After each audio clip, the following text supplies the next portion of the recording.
Neshama, les Pirkei Avot, au chapitre 5, Mishnah 9, nous enseignent qu'il y a 4 raisons, 4 comportements qui mènent à l'exil.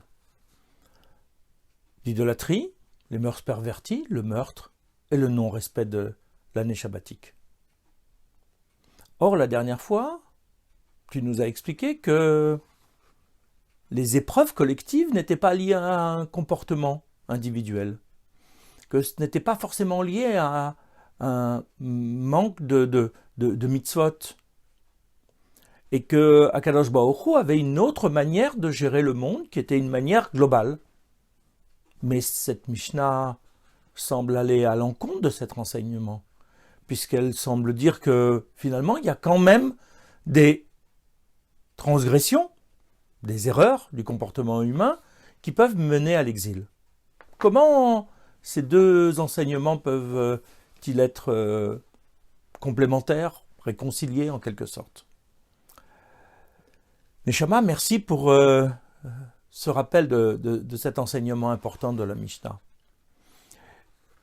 C'est vrai, si on lit le texte dans une première lecture, on a l'impression que, de fait, il y a une sanction, que l'exil est la conséquence directe d'un manquement de l'homme. Mais je te propose d'aller un petit peu plus loin et de regarder un peu plus en profondeur cet enseignement qui peut peut-être nous ouvrir d'autres portes. Mais pour cela, je te propose un autre itinéraire. Ne commençons pas tout de suite par cette question-là. Je voudrais te rapporter un autre enseignement qui concerne les villes de refuge et le Kohen Gadol. Tu dois t'en souvenir, lorsque quelqu'un provoque un meurtre par accident, un crime volontaire, que se passe-t-il, Ego? Oui, normalement, lorsque quelqu'un a tué quelqu'un d'autre par inadvertance, la Torah nous enseigne qu'il doit se réfugier dans une ville, qui sont les villes de refuge, les Harei Miklat, qui sont prévues pour ça, pour le protéger de ce qu'on appelle le Goël Adam, c'est-à-dire le vengeur du sang, un membre de la famille ou un proche qui pourrait vouloir venger ce sang versé de manière accidentelle. Et la personne, qui est donc le criminel involontaire, va rester dans cette ville de refuge jusqu'à la mort du Kohen Gadol qui est en fonction à ce moment-là. Mais explique-moi, Neshama, quel est le rapport avec la question que je t'ai posée et la Mishnah que je viens de te rapporter? Bien sûr, dans les 2 questions, il est question, on évoque la notion d'exil, mais je voudrais qu'on aille plus loin. Tu as raison. Allons un petit peu plus loin. Suis-nous. Ce qui se passe avec la ville de refuge et le criminel involontaire est tout à fait intéressant. La Gemara, dans Makot, nous enseigne en fait que le Kohen Gadol, guide spirituel de la nation à un moment donné, est responsable du niveau global de moralité du peuple juif. C'est lui qui doit, par son mérite personnel, par son exemple personnel, il doit amener les hommes, les femmes, l'ensemble du peuple à un comportement de haute moralité. Les 2 sont donc liés. Le fait qu'il y ait pu y avoir un crime involontaire à cette époque précise, c'est que peut-être le Kohen Gadol a manqué de mérite. Et d'ailleurs, la Gemara nous enseigne que les mères des Kohanim Gedolim, des grands prêtres, avaient l'habitude d'apporter des vivres et des vêtements aux gens qui étaient réfugiés dans ces villes, de manière à ce qu'ils ne prient pas pour la mort du Kohen Gadol, mort prématurée. Parce que cette mort les libérait. S'ils se sentaient mal dans cet exil, ils auraient pu vouloir prier pour que cet exil se termine. Or, il ne peut se terminer que par la mort du Kohen Gadol. La Gemara va encore un petit peu plus loin dans son enseignement et nous rapporte un enseignement de Rava, qui vient nous dire, si les mères du Kohen Gadol, si la mère du Kohen Gadol venait apporter des vivres et des vêtements aux gens, c'est parce que peut-être ils auraient pu prier, pas simplement pour que le Kohen Gadol meure plus vite, mais qu'ils auraient pu le maudire, l'incriminer, considérer que c'est lui qui était responsable de leur situation.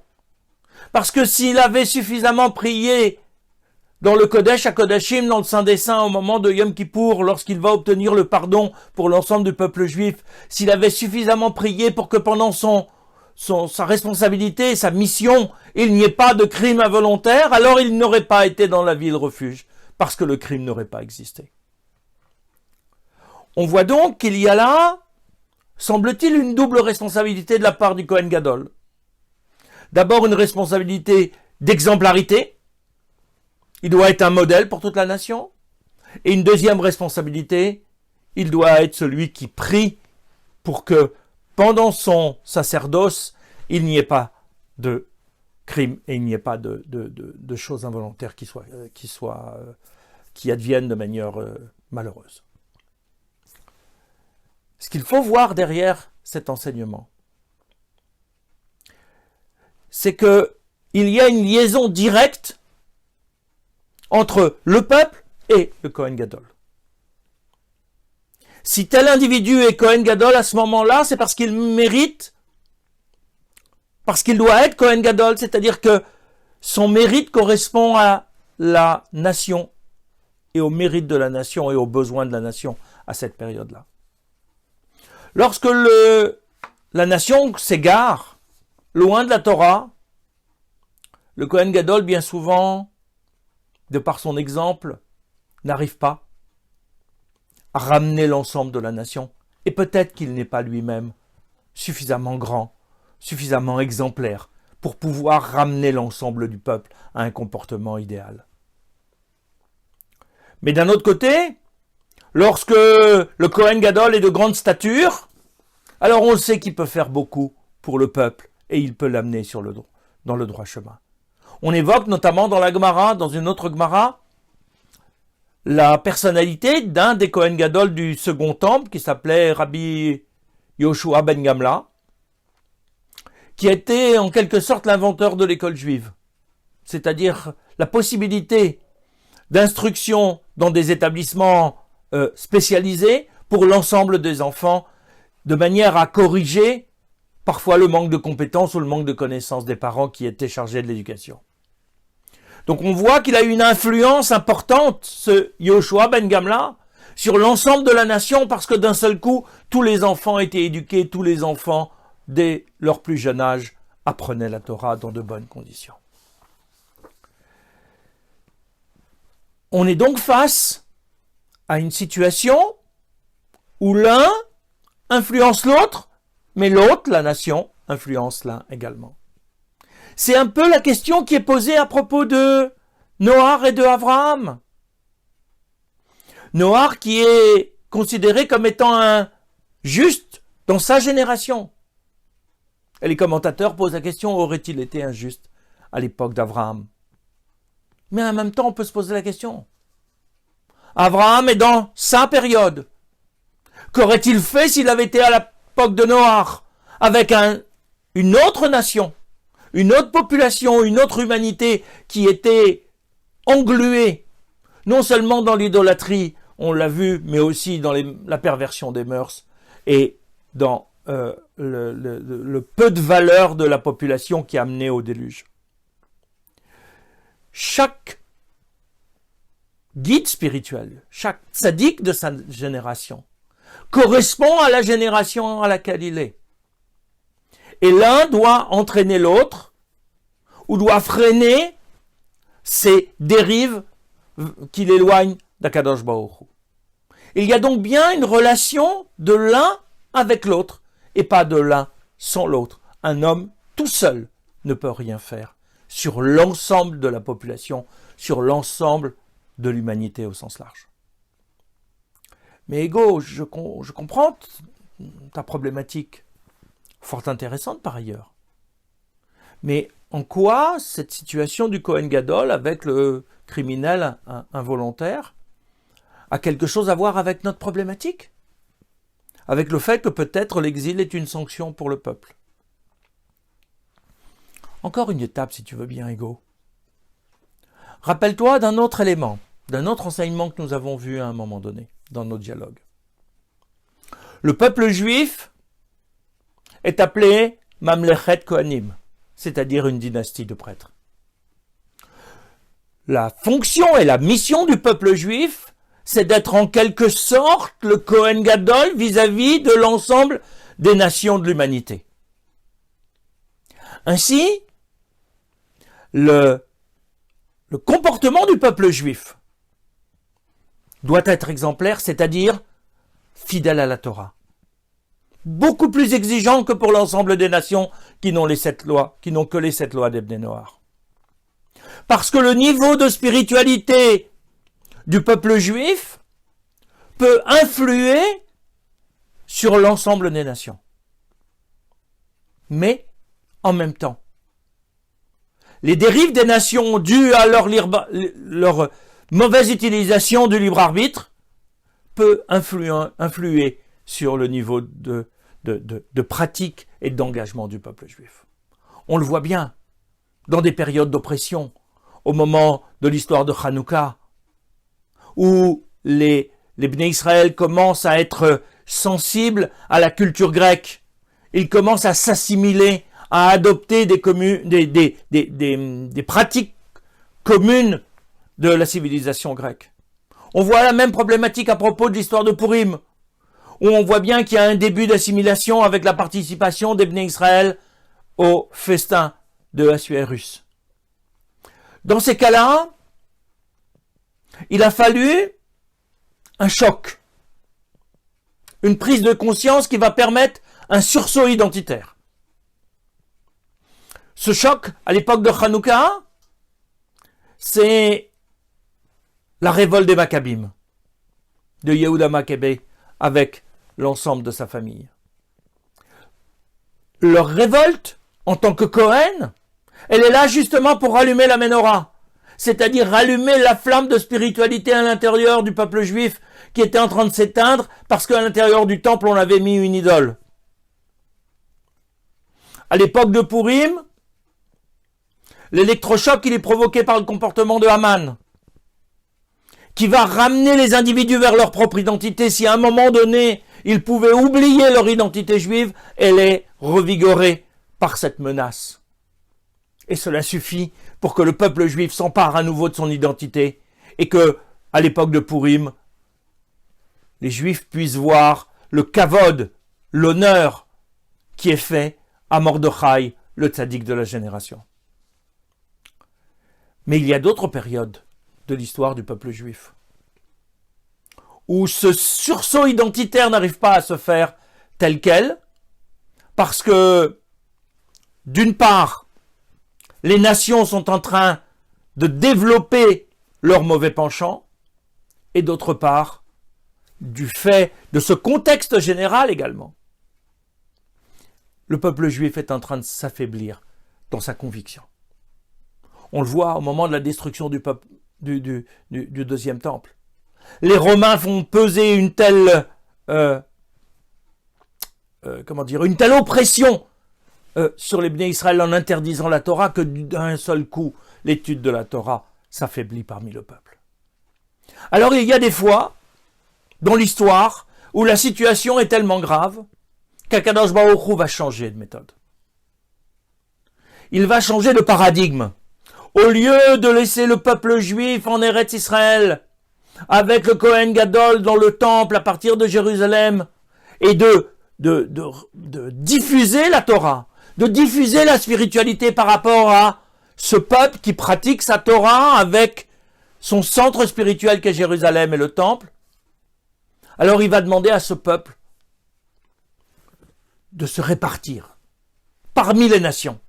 Non plus d'émettre la Torah à la spiritualité à partir du centre névralgique de la Torah et d'Israël, et de la terre d'Israël, mais d'aller incarner cette vie juive et cette Torah dans les territoires même des nations. D'une certaine façon, chaque juif se trouve un émissaire du Kohen Gadol, ou du tzaddik de la génération dans une région du monde. Et dans cette région-là du monde, il doit incarner son identité pleinement, la vivre avec conviction, avec force, parce que c'est dans ces territoires-là qu'il peut jouer son rôle d'être le représentant d'Akadosh Baruch Hu. Cet exil n'est pas une sanction du peuple juif parce qu'il a commis une faute irréparable. D'ailleurs, les kabbalistes nous disent très bien que la Shrina elle-même est en exil avec les Bnei Israël. Pourquoi? Parce que Dieu est avec les Bnei Israël, parce que les Bnei Israël sont avec Dieu. Même en dehors du territoire d'Eretz Israël. Parce qu'il s'agit de la même mission.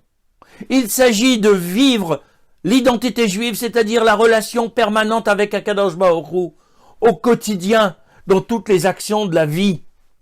Parce que ce que les nations essayent d'effacer lorsqu'ils s'attaquent au peuple juif, lorsqu'ils essayent de l'affaiblir, de l'amoindrir ou de le détruire, c'est à Dieu qu'ils s'attaquent indirectement. C'est Dieu qu'ils veulent effacer de leur histoire et de leur conscience. C'est Dieu, en tant qu'être transcendant, suprême, qui les dérange, parce que d'un seul coup, ils n'ont pas une liberté totale. Ils ne se prennent pas eux-mêmes pour les maîtres du monde. L'exil est un changement de modèle à un moment donné. L'exil n'est donc pas le fruit d'une sanction.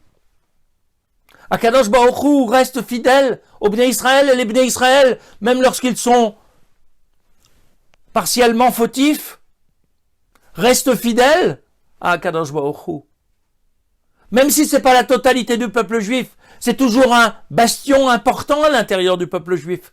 C'est jamais le peuple juif dans sa globalité. Et il ne faut pas là, comme on l'a vu précédemment, confondre les comportements individuels et la mission globale du peuple juif. La mission persiste. Elle change de modalité. Il ne s'agit plus de rayonner à partir de Jérusalem, mais de rayonner dans chaque lieu, dans chaque espace dans lequel les Bnei Israël sont installés parmi les nations.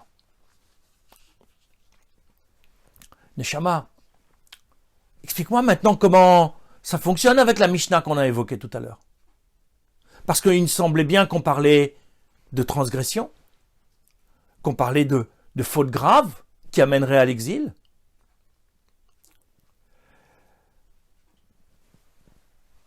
Voici comment il faut essayer de comprendre cette Mishnah.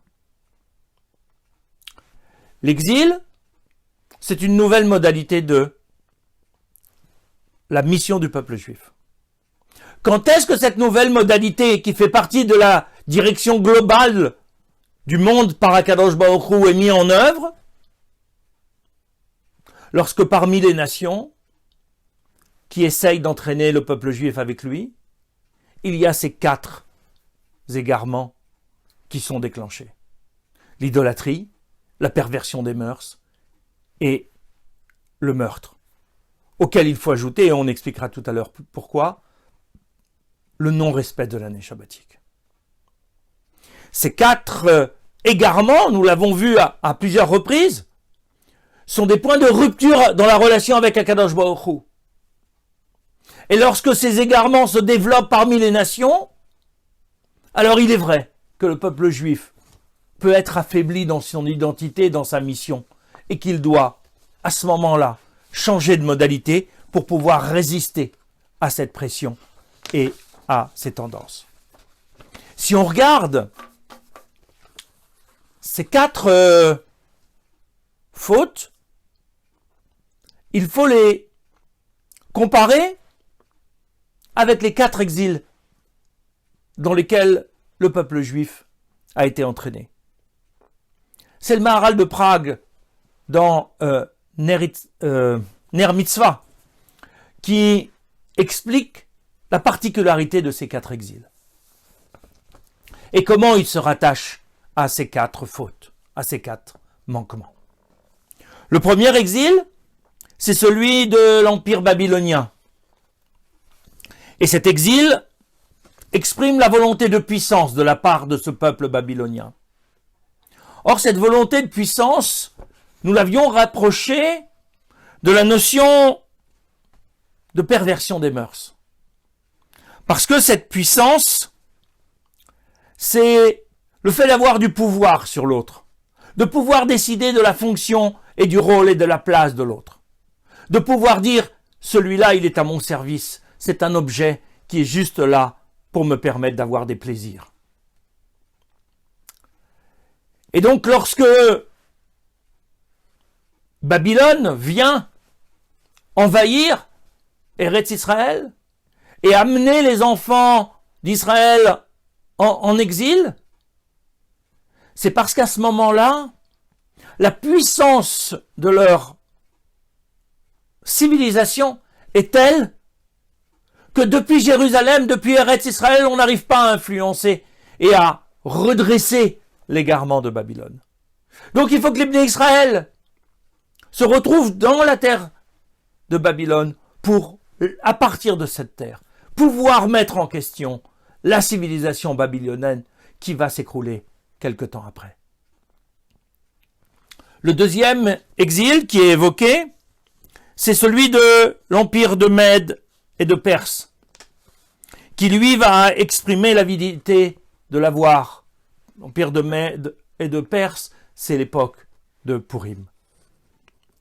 L'avidité de l'avoir, nous l'avions rapproché de l'erreur idolâtre, parce que le culte des idoles n'est là que pour obtenir ce que l'on veut lorsque l'on veut de la part de la divinité. La divinité est à notre service pour que nous puissions posséder plus, avoir tout ce que nous voulons au moment où nous le désirons. Le troisième empire, c'est l'empire grec, celui que nous évoquions avec la fête de Hanouka. Ici, c'est la recherche du savoir, la priorité donnée à l'homme et à son intellect, le fait de considérer que grâce à son intelligence, l'homme peut tout, il peut être le maître du monde. Et là, c'était la remise en question de la vie de l'autre. Lorsqu'on se prend pour Dieu soi-même, alors la vie de l'autre n'a plus aucune valeur. C'est nous, en tant que nouvelle divinité humaine, qui pouvons décider de la vie ou de la mort de notre prochain. Le quatrième et dernier empire, face auquel nous sommes encore confrontés, c'est Édom. Or, Édom a la particularité de vouloir détruire l'existant pour prendre sa place. Détruire l'étude de la Torah, l'empêcher pour pouvoir dire, quelque temps après, Vérus Israël. C'est nous, les descendants des Romains, qui sommes le véritable Israël. Cette situation peut se produire lorsque nous-mêmes nous commençons à douter de notre propre légitimité dans notre identité. Lorsque l'étude de la Torah s'affaiblit, certes parce que les Romains l'interdisent, mais s'affaiblit de fait, parce qu'il y a moins d'enfants qui étudient la Torah, moins de personnes qui vont pouvoir la transmettre, et on connaît bien les épisodes des 10 martyrs de l'Empire romain, qui sont des sages, des maîtres, des grands maîtres, qui sont persécutés et exécutés par l'Empire romain pour limiter la propagation de la Torah. Lorsque donc cette diffusion de la Torah s'affaiblit, alors quelqu'un d'autre peut venir et dire « c'est moi, le propriétaire de la Torah, c'est moi, le propriétaire de la Bible, et c'est moi qui suis l'élu d'Israël, l'élu d'Akadosh Baruch Hu, et plus Israël qui va partir en exil, et pour lequel on va faire croire qu'il est relégué, qu'il devient, selon le mythe antisémite, le juif errant parce qu'il n'a pas su reconnaître au bon moment celui qui lui était présenté comme étant le Messie potentiel. Il y a là un rapprochement symbolique à faire avec le non-respect de la jachère, de l'année sabbatique. C'est quoi cette année sabbatique? En fait, derrière la jachère, c'est-à-dire le fait de laisser la terre se reposer, de considérer que pendant un an, on ne va pas travailler cette terre parce qu'elle revient à son premier propriétaire qui est Akadosh Baruch Hu.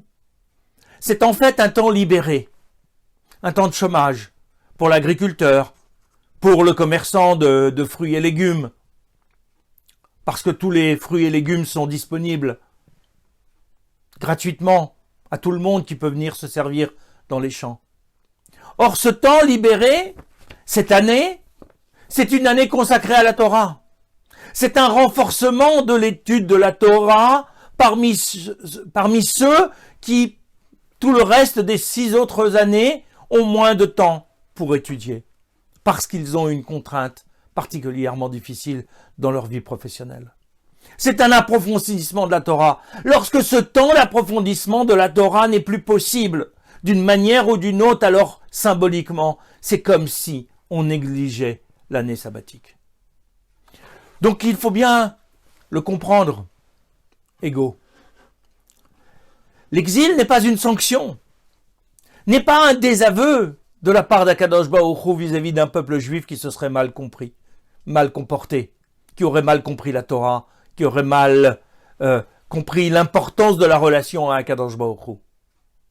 Non, l'exil est un changement de modalité de la mission d'Israël, dans lequel Akadosh Baruch Hu lui-même accompagne le peuple juif dans sa nouvelle forme de sa mission, qui n'est plus de rayonner à partir des lieux saints, mais d'aller créer partout, sur l'ensemble de la surface du globe, là où il y a des hommes, un lieu d'émission de cette spiritualité.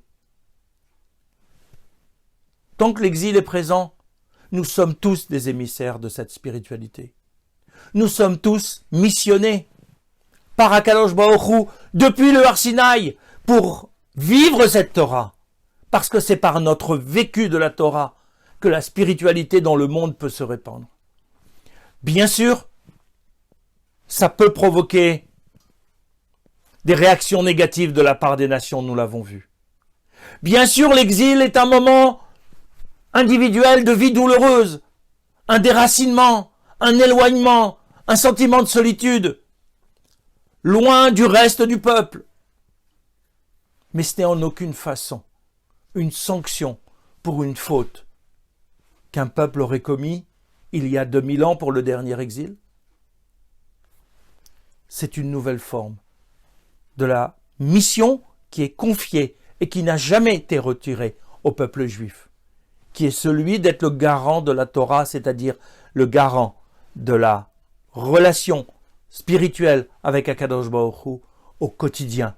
Nous devons, jusqu'à l'époque messianique, montrer que cela est possible pour qu'un jour, l'ensemble des nations ait la possibilité de venir le constater, de venir y adhérer, même si ils resteront avec les 7 mitzvot des Bnei Noach, mais au moins que Akadosh Baruch Hu soit reconnu dans sa gloire, dans son authenticité, autant qu'un homme puisse le comprendre.